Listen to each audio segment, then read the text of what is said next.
you about Gunpowder Milkshake. You know, it's coming out July 14th, and let me read you, like, you know, this amazing cast, like Karen, Lena, Carla, Chloe, Michelle Yeoh, Angela Bassett, and Paul Giamatti. Can you please tell me the process of how you came up with the script and executed it with so much action with this all-star cast? Well, first of all, thank you. This is a three-part question that I think we can talk about for a couple of hours. The script was fun to write from the beginning. It was just a couple of ideas meeting together, different genres and different eras, a little bit of film noir, a little bit of a Western, a little bit of samurai movie. So I was in love with this genre, with this assassin genre, but it was all these different ideas. It was an assassin stumbling upon a kidnap thriller to create something different. And me and my writing partner, Ehud, we wrote it. It was really fast. I think we wrote in a couple of months. It all came together really quick.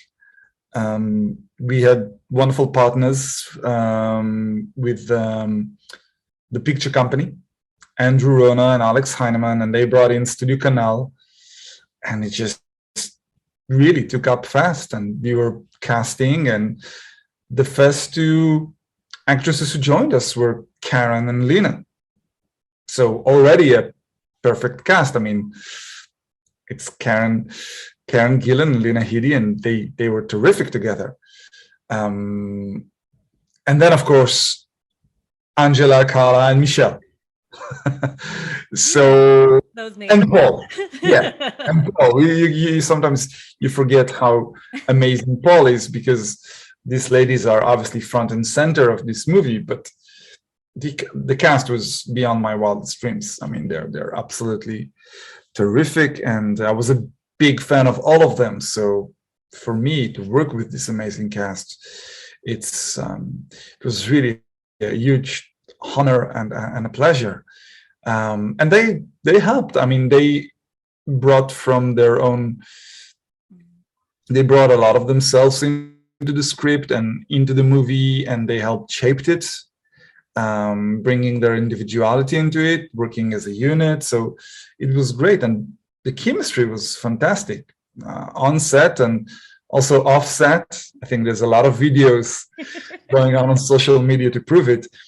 And I think it did a full circle, because it started on set, but it kept going off set, and then that chemistry came back to the set. So I was enjoying this as well. And yeah, we shot in Berlin for a couple of months. The post-production was in Berlin, great city.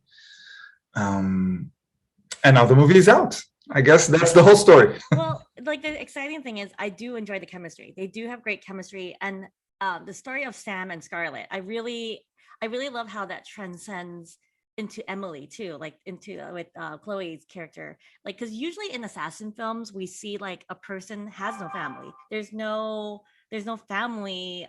It's always the lone wolf. You know, we've seen that. Yeah. What made you decide to add the mother-daughter element? It came really at the beginning, once we realized where the emotional engine of this movie, with our assassin being forced or not being forced, have this dilemma: either I bring back the money, but what happens to the kid, or I save the kid. She tried to do both. Obviously it doesn't work out, but once we nailed that relationship between Karen's character, Sam, and Emily, Chloe, the girl she's saving, we realized, okay, Sam, our assassin, our heroine, is forced to become this surrogate mom. All right, so now we want to go into her past and understand what is making her, what is in her mind where she's making these decisions. So it became a mother-daughter, like being abandoned, a wrong decision by her mom, but from the right reasons, the way she saw it. So very early in the process, the story kind of revealed itself to us, and realized, oh, okay, it's a mother-daughter story. It's about this friendship of, about this A-team this mom used to belong to. And obviously there's many different influences and many different places where we drew inspiration from, but it came to be fairly early in the process. Well, I do love the stories that you included, especially whenever people try to make the villain. In this case, McAllister. I love it when they add an element like of kind of empathy for the character. And I feel Hmm. like you did that for the character for by adding a great speech. When he reveals to Sam about daughters and sons and feeling lonely, and I really empathize with the villain. So I really love that what you did with the villain. Oh, It adds a layer of understanding and sympathy of why it's more than just basic revenge. And if I was wondering if there was like to be a sequel, if we would see maybe his daughters who would be badasses themselves rise up against the fight, causing badass you're women ruining. versus badass women. And it's not ruining it's not ruining the ending because it's No, you're ruining all of our secret plans. No, actually, this is something we've been. There's a lot of backstory you don't see in the movie, and those are the movies I like. There's a whole world that comes with the movie that you're watching. You have this feeling. Sometimes it's an understanding. Sometimes it's a feeling that there's another world that we're not seeing, that we're getting only a glimpse, because it's really hard to tell this gigantic story within a 2-hour movie. So, and in this world, in this genre, that is the assassin genre, these gunslingers, hitman, samurai, it's all about this one wolf who follows these codes, these rules, until someone innocent is introduced to their lives, and then they have to make a choice. But the good ones and the bad ones, the heroes and the villains of this world are always outlaws. Even if we're rooting for the assassin, sometimes we forget he kills people. It's like, so even our heroines, even Sam and Scarlett, and I mean, they're arm dealers, assassins, which is fine. Not fine in real world, fine in the world of the movie. So it's really, once you take a step back and you realize, wait a minute, Sam did kill someone. That someone, might have been the son of maybe a gang boss, but there's no clean hands in this movie. And I think I've been drawn to those worlds since forever. From Sergio Leone, you're rooting for whom? For the, from Sam Peckinpah, from all the anti-heroes, which is a very strange description. So in many ways, Sam could be, if it was the Jim McAllister story, she's the villain. Yeah. He's been doing his own thing and try not to interfere, but she was in the wrong time, in the wrong place. So I love those moments because it just shows you a little bit what's behind the curtain. Like, oh, there's another side. And to answer your second part question, yes, I mean, this is something that it wasn't put there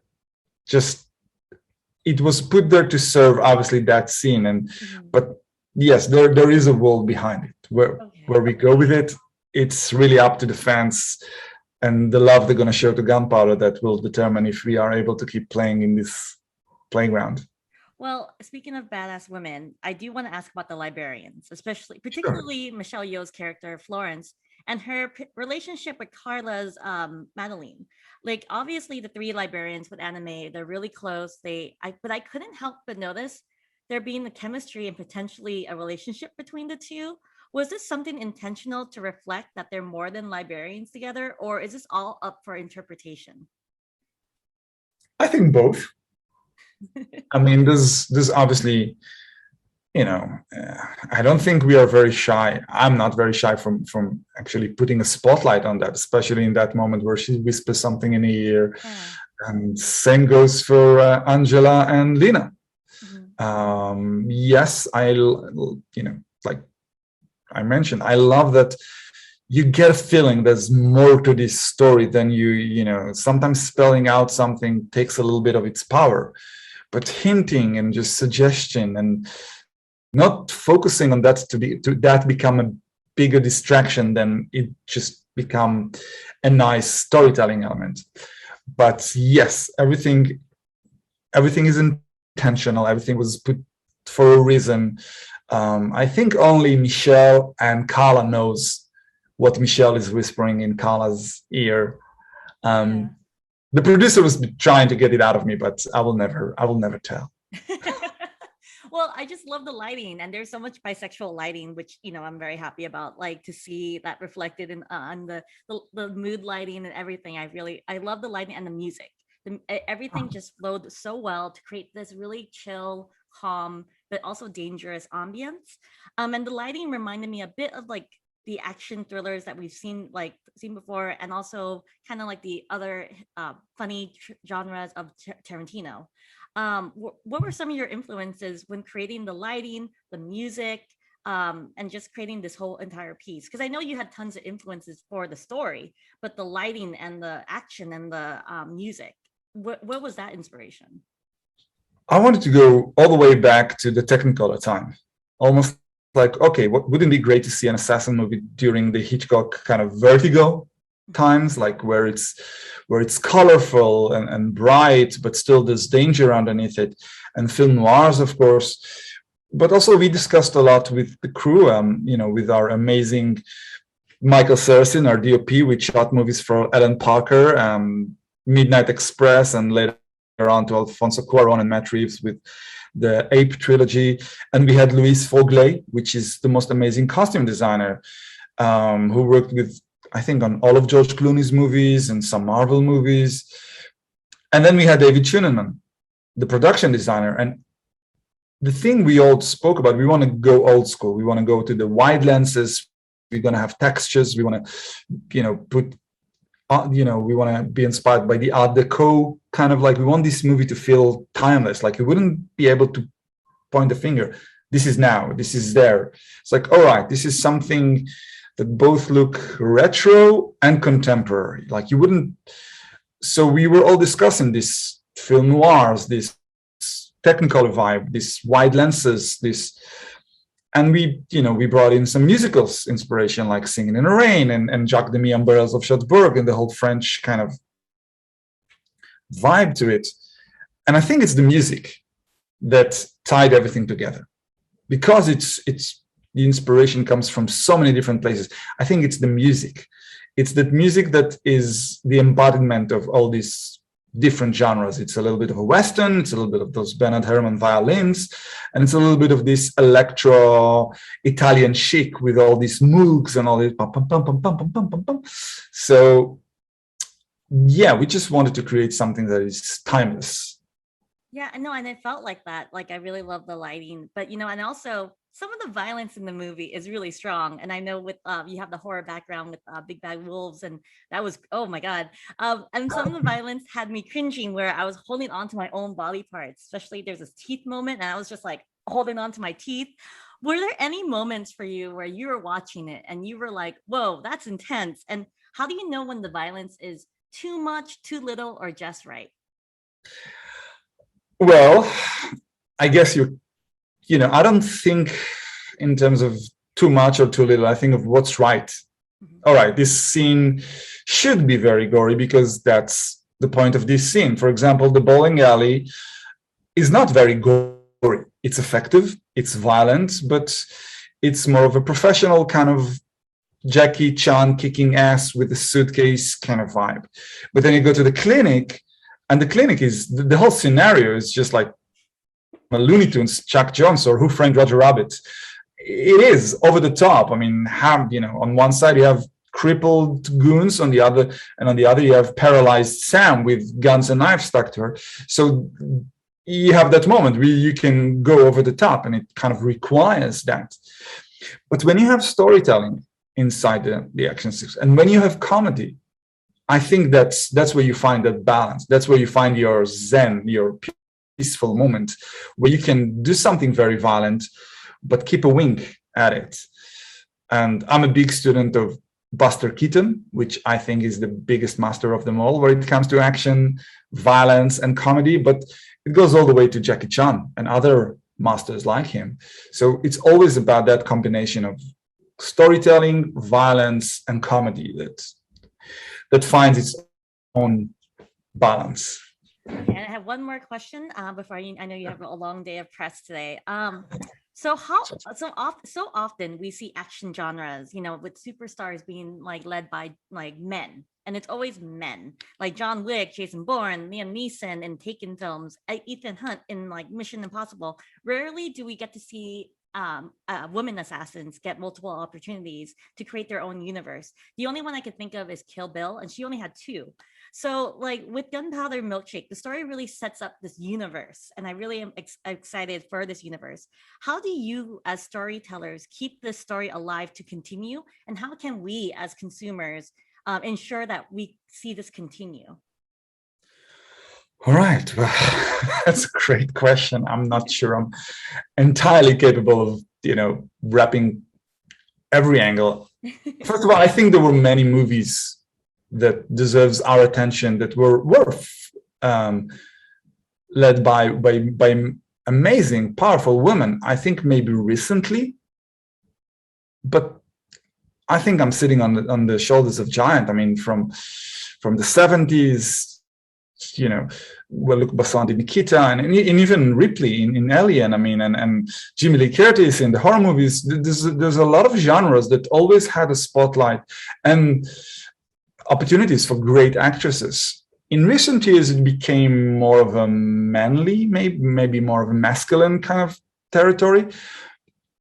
But I think it's up to us. I mean, we should vote with our eyeballs, vote with our seats in the theater. And I think good storytelling is always good storytelling. I mean, if you love a story, it means you actually love the characters. And I don't think we would have a problem coming up with more shenanigans in this little world. There's so much we left outside. There's so many loose ends that kind of like we didn't feel the need to tie them up very neatly. So as long as people will love this kind of movies and give them a big shout out, and I think we can continue creating them.